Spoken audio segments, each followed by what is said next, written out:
Hello crafty friends, I'm Lynn from Studio Kato and I'm so happy you're back with me today for another YouTube video. Today I am sharing a card that I made a while ago, back when the Create and Connect event happened from Pinkfresh Studio. I participated in the event. I had a whole lot of time. I received a whole bunch of great products, and some of these products, two of my favorite products in the kit, are actually releasing now just for the general public, I guess. So I figured I'd share this video today. I still had most of the footage, not all of it, but I think everything should be clear. So I am stamping this older stamp set by Pinkfresh Studio onto Canson Mobile 200 GSM watercolor cardstock. You see I taped my Misti in place because the stamp set is too large to fit inside of the Misti. Instead, I am using it on the outside of the door of the Misti, and that fits. It's the In the Meadows stamp set by Pinkfresh Studio. I stamped that in Versamark ink and I'm embossing it with Wow Gold Rich Pale embossing powder. Then I can heat set that with the Wow Jewel Speed heat tool, and I am going to color this in with the coordinating stencils. There's washi tape available for this set as well. For most, if not all, of the Slimline stencils or Slimline stamps by Pinkfresh Studio, you get washi tape, or that's available for the set anyway. But I rarely buy that. I very much prefer coloring it in myself or using the stencils so I can change up the colors every single time. Today I'm using one of my favorite color combinations, which is orange, purple, and teal. It's always very, very fun and vibrant and bright. I love that color combination. I'm also going to throw in some mint colors and some really fresh leafy greens as well. So I'm just using the stencils in order, and I have my inkstand next to me there because that's just so easy to keep the ink cubes in place. I love, love, love the mini inkstand, or the inkstand mini, I should say.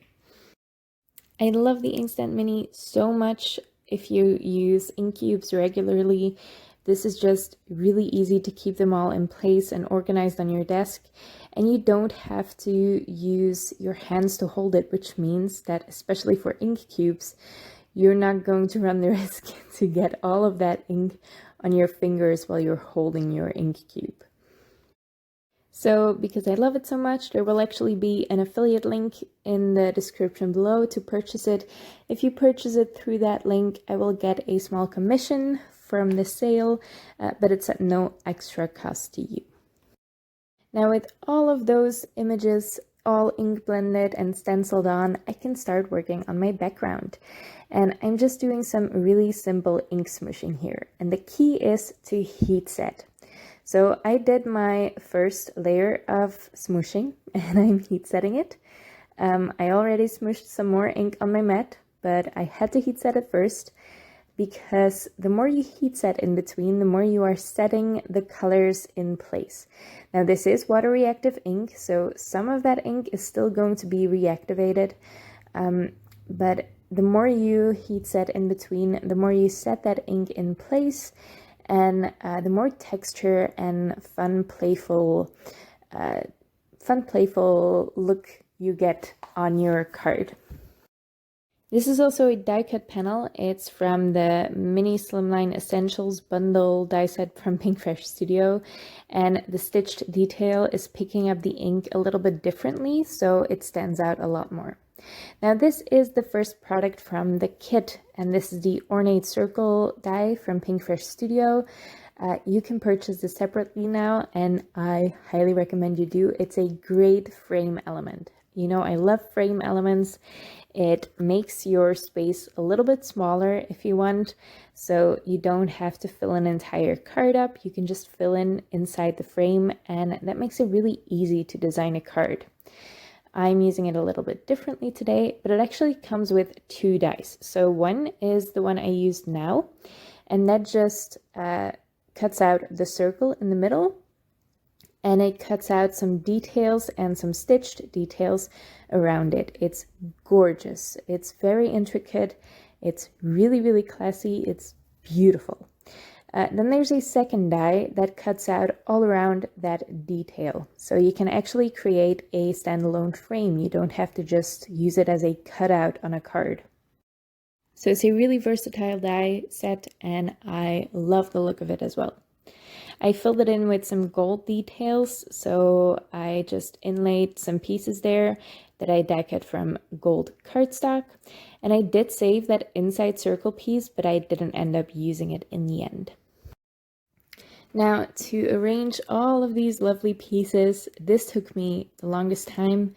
It always does, but it's also the most fun to do. So I just cut up some of those pieces so they could fit easier behind that frame, underneath the frame.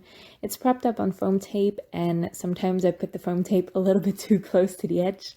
So sometimes it's hard to slide the elements underneath it in the end, but I just cut off a little portion of the flowers and that makes it work. Now I always arrange everything completely before I glue anything down or adhere anything down. So I'm even figuring out the placement of my sentiment before I start adhering things in place. Now I got so into it that I thought I'd adhered everything already, so I started picking out gems and everything. But it's not adhered down yet. That's what I'm going to do now. I'm going to use some foam tape on some elements. Some of them that are further in the back, I'm just going to glue down with liquid glue, not adding any dimension to it. But most of them, I'm adding a ton of foam tape. The thing I love most about this stem set is the tiny, tiny leaves, the tiny individual leaves. They're a great addition for cards like this because it fills in tiny gaps that you usually end up having with arrangements like this. I love having individual leaves in stem sets or die sets like this. Now I'm going to snip one leaf of that larger purple floral cluster because it got in the way of my sentiment, and then I can adhere that sentiment in place. And now the second favorite thing from the Create and Connect event are these clear iridescent drops from Pinkfresh Studio. They are so stunning. I really, really love them. They're not actually clear though. They are silver backed, so they appear clear, but you can see, if you put them on pink cardstock, you're not going to see pink underneath the gems. It's really, really stunning, but they are just clear on the inside. They're not clear all the way through. I love the look of them. They fit any card you could possibly make because they're iridescent, so they pick up all of the colors in your cards. And yeah, I really, really love them. I'm very happy that I can purchase them individually now because I definitely need a backup package of those. I'm gonna run out really quickly. I hope you liked the card. I hope you liked the video. If you did, make sure to leave a thumbs up on this video and leave your thoughts in the comments below. I would love to read them. You can also check out some more inking techniques in the playlist linked on top of this video. And I hope to see you next time. Thank you so much for watching.